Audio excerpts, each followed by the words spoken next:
Hey guys, sup, we're here for the Yu-Gi-Oh! Council with a guide to your side deck.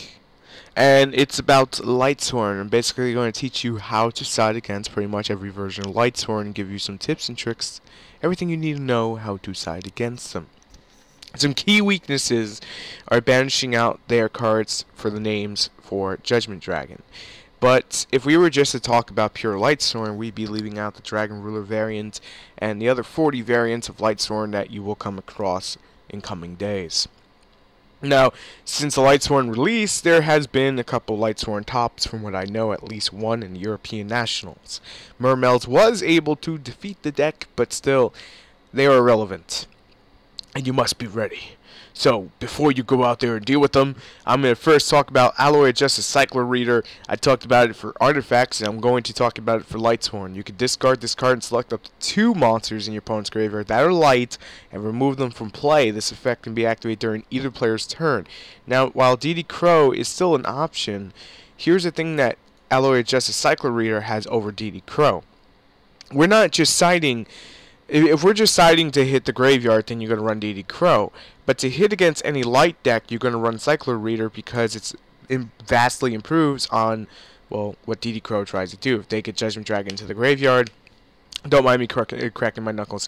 If they get Judgment Dragon into the graveyard, you could banish it out and banish out a Lightsworn. So that's banishing a name and a threat. So getting that threat gone is instantly going to basically say, okay, now you can only put 6,000 damage on me in pure. Or in Dragon Rulers, that's 3,000 less I have to take. There's also Light Ray Diabolos, which is also considered a threat at times. So Cycler Reader will allow you to banish that out too. The one thing you never want to banish out with Cycler Reader is Eclipse Wyverns. If they are running Eclipse Wyverns, even in pure can run Phantom of Chaos to get the effect going off. But you do not want to banish those out. You want to basically use that to your advantage. Say, okay, you know, I'll just worry about the Lightsworns that hit the graveyard. So, of course, you know, Lightsworns are fast. They're going to have plenty of names. So this is going to be a great counter to that setup and that speed. DD Crow is still a great option to hit the Dragon Rulers because, well, Cycler Reader can't hit the Dragon Rulers. So if you're running DD Crow, it's going to hit the Dragon Rulers and just take them completely out of the game. And in Dragon Ruler Lightsworn, there's not going to be anything that they could search out. Maybe a Tempest off maybe a Debris off the Tempest, but that's about it. You're not really going to have to worry about too much. And if you're running Chaos deck, both of these cards will vastly help you. If you're running Black Wings, DD Crow is vastly going to help you because, well, if you go into a situation that it's against a deck that's not Lightsworn, you can use Icarus Attack for it, or Icky Attack.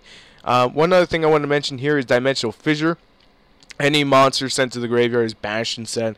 This basically says all that end phase milling can go to hell. The only thing you really have to worry about is Lilas and MSTs, and that's not really much. It's about 4 cards tops, or 5. So securely, you can, you know, with that security, you can basically say to your opponent, well, I'm going to basically allow you to mill everything into the graveyard to the point that I don't have to worry about it no more. And instead of going to the graveyard, they're going to be banished. So they won't be able, just like Alloy Justice Cycler Reader at the beginning of the video, they will not be able to basically use their Judgment Dragons or their Eclipse Wyverns or their Light Ray Diabolos or their Lilas or their Janes or any Lightsworn for that matter is instantly going to get shut down extremely quickly, and it's going to basically just say the FU to them, and it's going to be great. So it is a strongly advised card to run in your side deck if you can get away with it, and Macros Cosmos makes a great addition as well because any card sent to the graveyard is going to get banished instead. So if you have this and Dimensional Fissure, you can basically give the FU to your opponent. All you gotta do is watch out for Lila, and with Lila you could just basically shut it down with Breakthrough Skills.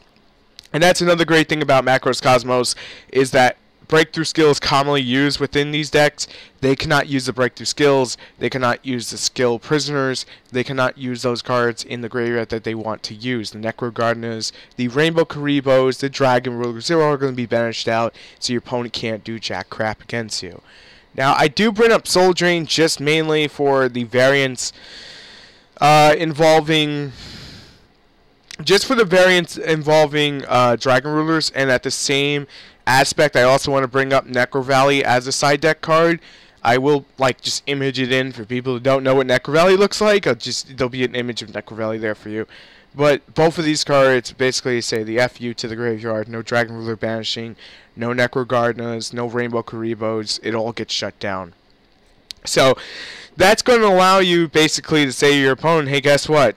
You're not going to get, giant beat sticks on the field, and if I'm controlling with Cycler Reader and DD Crows, and I don't have to worry about JD hitting the field, then that's one less threat on the board.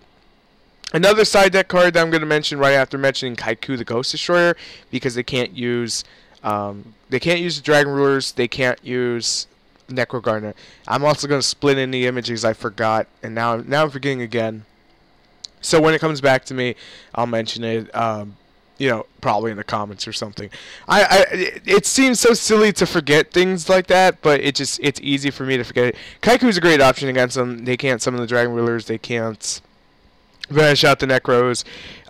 It works really good against the Twilight Edition or the Chaos Edition. Phantom of Chaos is shut down. They can't banish stuff out of the graveyard to use it. So that's instantly going to help you, and then every time you inflict damage, you poke out too. The only thing you really have to watch out for is that Raiden. So we're still in that big, heavy, back row in the July format. So it's definitely something that you want to keep in mind. Is that protect this with back row and you're good. This is one for mainly if you're playing Ghost Tricks, because you can control what goes out, what goes down kind of thing. Banisher of the Light. Any card sent to the graveyard is banished instead. Basically, he's a walking Macros Cosmos, and that's the concept of Banisher of the Light. So they wouldn't be able to, do anything. Everything goes to the banish zone instead of anything else. And a lot of these cards, I do want to mention, would also hit Pendulums in the same aspect. Banisher of the Radiance, this is one of my personal favorites. Only thing that sucks is that 1600 attack, and a good chunk of the Lightsworns will be able to jump over that. A lot of them will not be able to, but a lot of them will. So that's something to consider if you're thinking about Banisher of the Radiance. Something else I want to mention is Fossil Dyna. It does work, but again, it's easily ran over. So it's kind of one of those things. If I don't edit in the images, I apologize. Because no offense, most people should know what Necro Valley looks like. But the other thing is, I'm trying to get this out by tomorrow. I'm filming it on Saturday and trying to get it on Sunday. I'm trying to get out like 4 or 5 videos over the weekend, so that way you guys can see that, hey, look, he's working hard. No, but that's mainly so I can get caught up to a certain extent and actually inbox people that I've been meaning to inbox. My apologies. Once again, to those who are waiting to hear back from me from an inbox or sent it to me like 3 weeks ago, I suck. Because YouTube doesn't have it right there where I can access it, and it drives me nuts.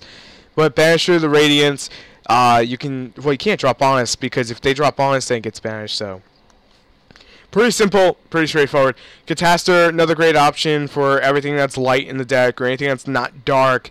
It's a great option to synchro into against them. So that's something to think about if you're worried about doing your battle phase against them. Again, you just got to watch out for the Necro Gardeners, protecting them, and the Raikou flipping up. Those are going to be the two main things with the 101 drops or the Star Lieges. Just little things like that. They're not too much of a threat, but Catastor's still a great option to run in your extra deck. Use it with Effect Veteran to level 4, and you got a way of making it. Another thing you got to watch out for with Catastor is when they try to breakthrough skill you. So always check your opponent's graveyard if you know that they're running breakthrough skill. Now. Something else I want to mention, that's the thing I wanted to mention, was Dimensional Prison is a great option against them, because you could just banish out whatever is basically sitting there and, on the board, but then again, it's kind of one of those things that is kind of iffy too. The Skill Drain and Lightning Prison Mirror, they're kind of the same thing, except that Lightning Prison Mirror only hits lights, so keep Skill Drain in mind. If you're going against like everything meta-wise and not just Lightsworn, like Lightsworn's your weakest matchup, then use parts of this. But if there's other things, then Skill Drain's gonna outweigh this. But Light Imprisoning Mirror is definitely a great option. It's gonna negate all light monster effects activated on the field or in the graveyard. No Rainbow Karibo, no Judgment, no Eclipse. I think Eclipse would, because when it hits the graveyard and this is up, it wouldn't. But no Eclipse in that aspect, no Light Ray Diablos, No Lilas, no Janes, no Raidens, no Luminas, no nothing of that, so it's great. And if you really want to be a troll, then Leech into Life or just burning your opponent to death is a great option. Let me know what you guys think in the comments are the best cards to use to side against Lightsworn. So we can create a little discussion pool and people can get tips and tricks, basically how to beat them. And finally, I hope you enjoyed this video. If you do, all I actually do is like, comment, rate, subscribe. The big four, and share the video. Share the video is very important as it gets the council out there more and allows us to grow. Thank you again for watching. I'm ready for the Yu-Gi-Oh! Council. Next video is coming up very shortly and probably in a few minutes, and I will see you then. Thanks again. Peace.